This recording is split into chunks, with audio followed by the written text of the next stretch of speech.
तो आज हम कौन सी पोएम पढ़ेंगे? If I were an apple. If I were an Apple.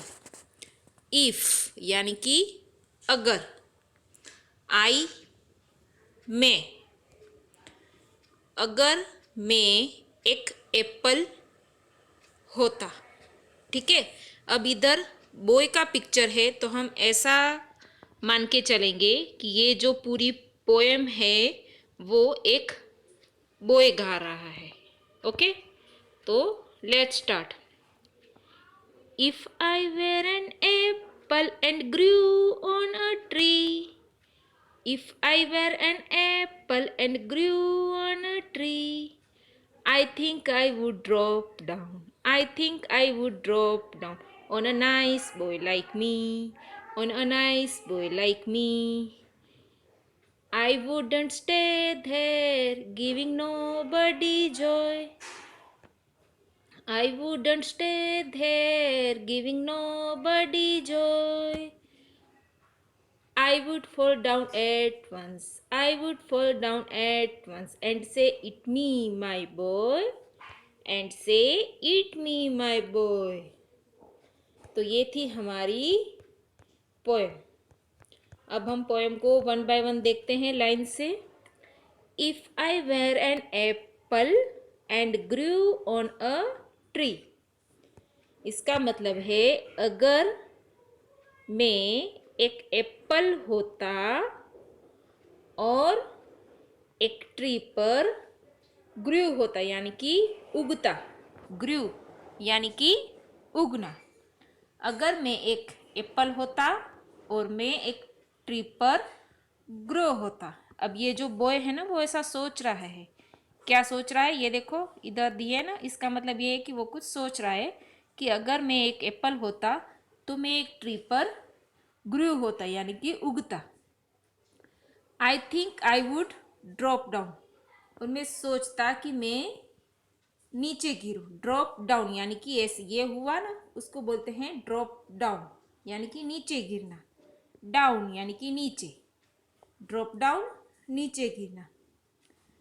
तो फिर उसको ऐसा लगता है कि मैं I think I would drop down on a nice boy like me. अब पेड़ के ऊपर एप्पल लगे हैं, ठीक है। तो अब ये बॉय ऐसा सोचता है कि अगर मैं एक एप्पल होता तो मैं नीचे गिरता। अब किसके ऊपर गिरता वो? तो उसमें कहा है वो गिरता on a nice boy like me. अगर ये बॉय एक एप्पल होता कि जो ट्री पर उगता है, वैसा एक एप्पल होता तो वो उसके जैसे किसी अच्छे बच्चे पे, नाइस बॉय यानी कि अच्छे बच्चे पर वो गिरता। इधर कहा है on a nice boy like me यानी कि मेरे जैसा अच्छा बच्चा, उसके ऊपर में एप्पल बनकर गिरता। I wouldn't stay there giving nobody joy. अगर मैं ऐसे पेड़ पड़े रहता तो मैं किसी को भी खुशी नहीं दे पाता, है ना। आप सबको भी एप्पल पसंद है ना। अगर एप्पल पेड़ पर ही लगे रहे तो क्या आप खुश रहोगे? नहीं। पर अगर आपके हाथ में एप्पल हो और आप उसको खाओ तो आपको खुशी मिलेगी ना कि मैंने एप्पल खाया। तो इसलिए ये बच्चा भी ऐसा सोचता है कि अगर ये एप्पल पेड़ पर ही रहेगा तो किसी को भी खुशी नहीं दे पाएगा, कोई भी उससे जॉय नहीं कर पाएगा, आनंद नहीं ले पाएगा उसका। इसलिए आई वुडंट स्टे देयर, मुझे इधर रहना नहीं है। गिविंग नो बडी जॉय, अगर मैं इधर रहता हूँ तो मैं किसी को भी जॉय यानी कि खुशी नहीं दे पाऊंगा।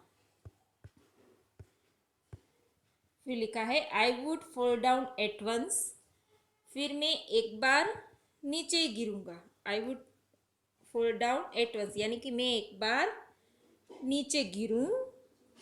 एट वंस यानी कि एक बार, और फॉल डाउन यानी कि नीचे गिरना।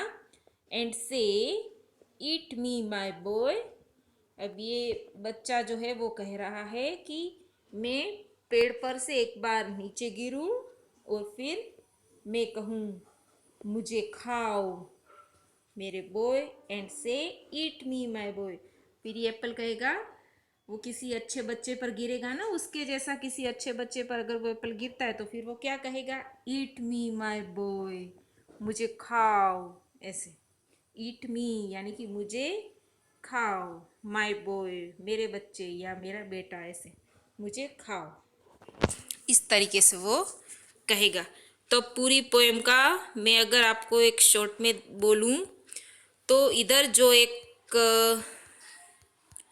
ये जो बॉय है आपके सामने, वो ऐसा सोच रहा है कि अगर मैं ट्री पर उगने वाला एक एप्पल होता तो मैं सोचता कि मैं नीचे गिरूं, पेड़ पर ही ना रहूं, पर मैं नीचे गिरूं। और किसके नीचे गिरूं, मेरे जैसा कोई अच्छा बच्चा हो उसके ऊपर मैं गिरूं।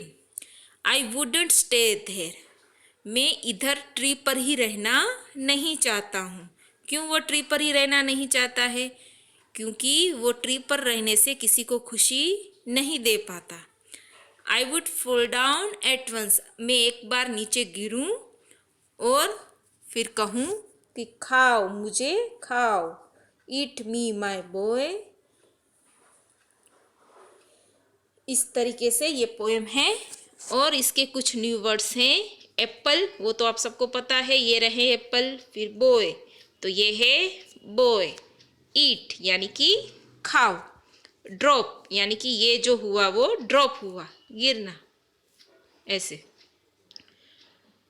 जॉय यानी कि जॉय क्या होता है, ऐसे खुशी, ये खुशी वाला, हम खुश होते हैं ना, उसको कहा है जॉय। तो अब आप सब लोग अपनी नोटबुक में यूनिट 6 ऐसे लिखेंगे, फिर पोएम का नाम लिखेंगे और ये पूरी पोएम जो है वो अपनी नोटबुक में लिखेंगे। Okay, thank you students.